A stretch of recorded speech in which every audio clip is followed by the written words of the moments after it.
o vaxt Bakıda toy eləyəndə hər məhəllənin cəmaatı öz məhəlləsinin hörmətlisinin, qoçusunun yanına gedərmiş ki, gün təyin elə. Bir nəfər içəri şəhərdə gəlir, deyir ki, mən filan gün evladıma toy eləmək istəyirəm. Deyir, yox, məsələn, bu ay toy çoxdur, gedim gələn eləyərsiniz. Bunu Atamoğlan adlı bir oğlu olur, Kəbul Atamoğlan. O da şəhərdə olur, Məşdağlı olur onun əsli. O da qohum olur bu toy eləmək istəyənə. Deyir, bəs belədir də. Necəf Qulu qoymur. Deyirsən ki, toy elə, mən özüm gələcəyəm, həmin gün toya. Necəf Qulu özü də gələcək, narahat olun. Həmin gün toy olur, adamları xəbər verirlər, Necəf Qulu deyir ki, bizim məhəllədə toydur, biz filan ki, sən axı qədər işlədin, biz toy eləmə, bu elə deyir. Yolur dəstəsini deyir, bu boş-boşuna döyür. Gedir görür, oturub Atamoğlan, oturub hovuzun qırağında çay içirik, xoş gəlmişsən, Necəf Qulu. Bu da adamlarını göndərirdi ki, 100 qızıl salın toya mənim adıma. Kişi toy eləyib, doğrudan elə bil heç nə olmayıb. Allah rəhmət eləsin, Kəblə Güllər olub, Binəqədi kəndində çox hörmətli bir kişi olub. Onun da erməni müsəlman da olsa, böyük şücaəti olub, böyük hünəri olub. Demək, Maşdağda Mir İbrahim ağa olub, çox hörmətli qoçulardan biri olub. Gəlib yanına ki, biz, ağa, gəlmişəm filan bey bizi incidir, sonra gedəsən elçiliyə. O da deyir ki, nə məsələdir sizin oyunla nə? Deyir, bəs qızını istəyir oğlumuza, o da deyir, qıraq kəndə mən sonra qız vermirəm. Bu da demir ki, düşmənimdir o. Deyir, yaxşı, gedərəm. Nökəri yollayır ki, bəs ağanın bir işi var, düşmənçiliyimiz anladığı düşmənçiliyidir, sonra gələcək işi var.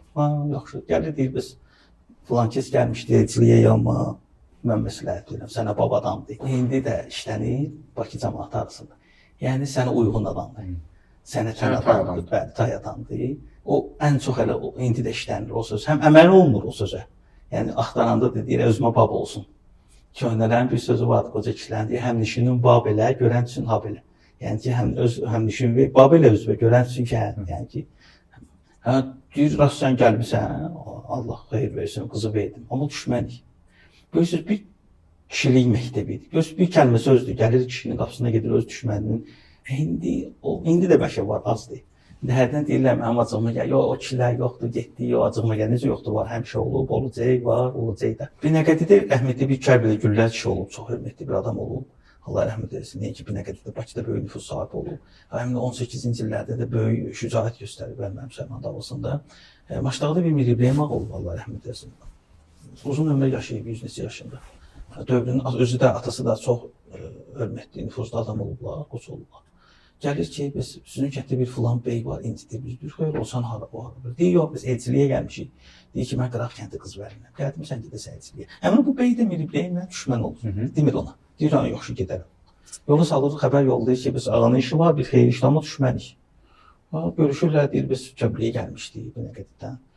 Məsləhətdir, sənə babadandır. Mən məsləhət bilirsənsə Allah xeyir. Deyir, sən də gəlmişsən, Allah qapıya dağdan alır. Allah xeyir versin, deyirlə gəlsinlər filan gün. Amma düşmədik. Amma düşmədik. Yəni, qeyrisinin yanında bu bir məktəbdir, bu bir kişilik məktəbdir, bilirsiniz, düşməninin qapısına gedir. İndi bəlkə də... Dostuna görə deyim, özünə ağızasan, birinə görə deyim. Həm özünə, həm nüfuzuna görə, həm özünə görə, həm o gələn adamın nüfuzuna, çəkisinə görə. Yəni ki, düşmən qapısına getməyə deyə. İndi, vallahi, bəlkə də var, azdır. Bəlkə yox, var indi, elə adamlar azdır. O deyirlər ki, yoxdur, getdi, yox, var. Həmişə elə kişilər olub, var, olacaq. Təbii ki, biraz azalır, get-gedə azalır. Neysə, indi bunlar elçiliyə gedəndə xəbər edir ki, sən də gəl, ayaq basırlar, axır deyir ki, yox da. Mən o kişi ilə düşmənəm. Axırda məcbur olub deyir. Onun atası olub, Mir Abdalıb, Allah rəhmət eləsin. Çox olub. Sonradan ki, bu Bakı bumu başlayıb, bu Bakı bumundan sonra biraz hərcmərcilik çox olub. Həm böyük pullar rol oynayıb, təbii ki, arada böyük pullar rol oynayıb.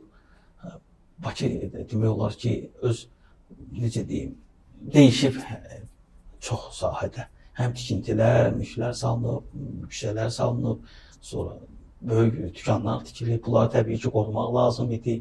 Hər bir mülkədar da, hər bir milyonçu da təbii ki, öz əlinin altında onu qoruyacaq bir qoçu saxlayır. Onlar fenomen idi sizcə? Yəni, yaxşılarından söhbət edir. Yaxşıları fenomendir. Fenomendir ki, indi onlar haqqında sual verəndə, onlar deyəndə təbii ki, mən öz hesabına işləyən qoçulardan danışmıram. Mən onlar deyəndə, artıq siz nəzərdə tutun ki, mən onların yaxşı xidmət göstərənlərindən danışıram. Əlbəttə ki. Fenomen idilər onlar. Nəyinə görə? Elə bax, saydığım nüanslara görə. İndi elə şey kim gedər düşmənin qapısına? Başqa hansı xüsusiyyətlərinə Çox görə, xüsusiyyətlər. hansı addımlarına görə? Bax, düşmən mənsə bir adil olub, Güdaxanlı yox, bir cavan olub. Deyəsən Fatma ilə olub. Əhməd bir adlı adamla düşmən olub. Görüb ki, gecə o vaxtda kəndlərdə qadın toyları, zənən toyları gecələr gec qutararmış falan biraz axşam. Görüb ki, bir dəstə qadın, o düşməninin, o Əhmədin anası, bacısı evə gedib toydan çıxıblar. Biraz arxayınçılıq olub da, yəni ki, indiki kimi biraz atla bunları yolu salıb evlərini kimi. Öz düşməninin anasını, bacısını görüb ki, gedirlər toydan çıxıblar, yola salıb. Bu bir nə deyib bəs? O qaydalara sizcə hindi də əməl olunur? Əlbəttə ki, Eləmi? var, olunur. Olunur. Oldu. Sovetin dövründə də bax, rəhmətli bir Allah rəhmət eləsin, Tahir əmi var idi. Allah onu qən rəhmət eləsin. O vaxt da Sovetin vaxtı olub da, lap inqilab təzə qurulanda olub, biraz sonra olub, NKVD deyiblər. Dövlət axtarılmış onu. Düşmənlər də çox olub. Ara adam olub da, hörmətli falan. Ona deyiblər ki, sən bir 10 gün, bir həftə gizlən, biz sənin işi düzəldərik. Oğlunu, uşağını, yaxı bir adama, etibarlı bir adama tapşırmaq lazımdır. Ki, gizlənə bilsin, ailəsini. Heç olmasa ailəsini bir həftə gizlədə bilsin, göndərib öz düşməninin qapısına. Onu anarxeyin hələ oraya bilib.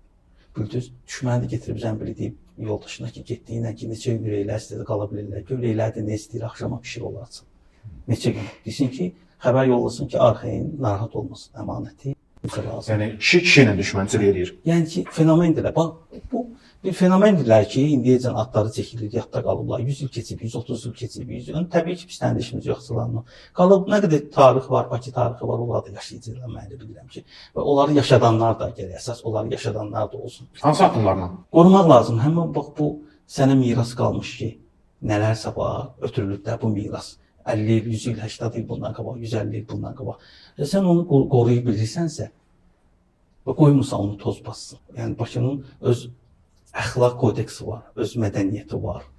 Bilirsiniz, o vaxt Bakı çayxanalarında oturmazmışlar inqilabdan qabaq, hələ sonra da dövrə vurarmışlar, stullara elə qoyarmışlar ki, heç kim bir-birinə arxa çevirmir. Çox şeylər var. Hələ bu özü tarixi yaşatmaq, həmin bu insanları yaşatmaq, o Bakı tekoçulardan bir ibarət olmayıb. Bakının tanınmış insanları, sənət adamları, incəsənət adamları öz fəda edib özünü incəsənət yolunu istəyir. Hacı Ağa Basov, Hüseyn Ərəblinski. Bunlardan danışmaq lazım. Bunları tanıtdırmaq, gənc nəslə bunları tanıtdırmaq lazımdır. Düşüncələriniz çox dərin olduğuna görə mövzu hasalanır. İnanın Allaha, mən sizi saatlarla dinləyərəm. Bakı haqqında da, ümumiyyətlə dünyanın gəliş-gedişi haqqında da, bu mövzumuzu qoçulara həsr eləmişik deyənə icazəmizlə mən soruşmaq istəyirəm ki, onların gündəlik həyat yaşayışı haqqında. Qoçuların gündəlik yaşayış tərzi, mən sizə deyim də, çoxsunun işi gücü olub. Bəzilərinin qəssabxanası olub, bəzilərinin çayxanası olub. Əsas hadisələrə, konfliktlərə müdaxilə eləmək olub, yoluna qoymaq olub, belə deyək. Ən çoxu da ancaq milyonçularla işlədiklərinə görə, milyonçuların dediklərini də məcburan etməyi vadar oldular. Çünki oradan da əsas gəlir yeri, oradan da milyonçular onlar ki, gəlir o maliyyələşdirir. Təbii ki, onların dediklərini də eləmək, kimsə öldürmək lazımdır. Daha soruşmur, bu adam doğrudan da haqq ölür, haqq ölür, yox. Yəni, təəssüf ki, belə şeylər də olur. İsmail, qoçu olmaq istəyənlərin nə xüsusiyyətləri olmalıdır? Hansı xüsusiyyət sahibi olmaq lazım idi onlara? Ürək, vuran əl, mərdlik, əsas bunlardır.